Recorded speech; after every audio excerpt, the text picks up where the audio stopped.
Question 56. J'ai vu dans de très grands tableaux de données des collègues faire apparaître des sous-totaux en quelques clics. Comment cela est-il possible?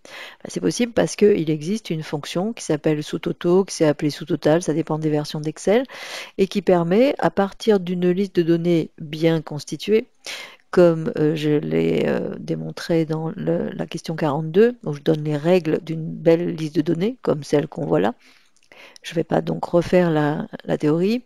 À partir d'une liste comme ça, il sera simple, après avoir trié, parce que ici, par exemple, si je veux faire un saut total par pays de livraison, puis au sein de chaque pays par vendeur, eh bien, ça sous-entend que obligatoirement, avant de commencer mes sous-totaux, j'ai bien trié selon ces critères. C'est-à-dire qu'ici, je clique n'importe où, puisque cette liste est bien faite, je vais sur trier, dans données, et je vais trier par pays de livraison, puis par vendeur.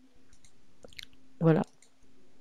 C'est vraiment important. Autant les tableaux croisés dynamiques, on peut partir d'une liste qui est dans n'importe quel ordre, autant pour les sous-totaux, il faut absolument que ça ait été trié. Donc maintenant, je peux y aller.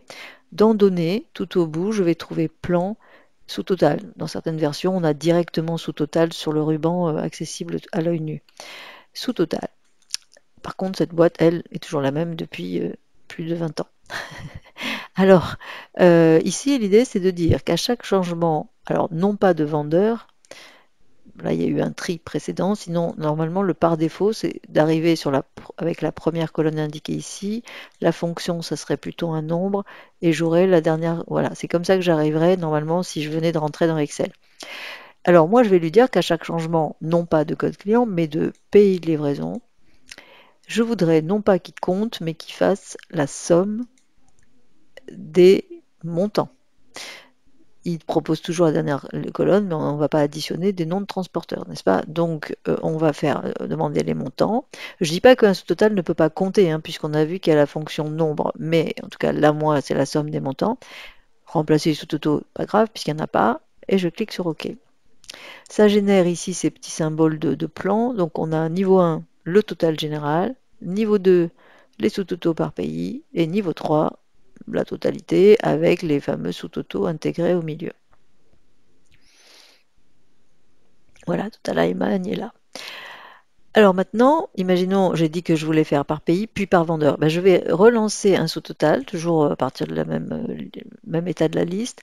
Sous-total, à chaque changement de vendeur, bravo, on fait la somme, toujours des montants. Et là, c'est là le piège. Évidemment, on décoche remplacer les sous-totaux existants. Ben, sinon, on n'aurait pas les deux.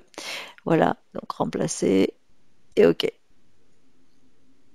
Et là, on a premier sous-total, c'est au nom d'un vendeur. On va avoir après le total de Bruno, etc. Et puis on peut très bien les trouver ici. Il y a donc maintenant 4 niveaux.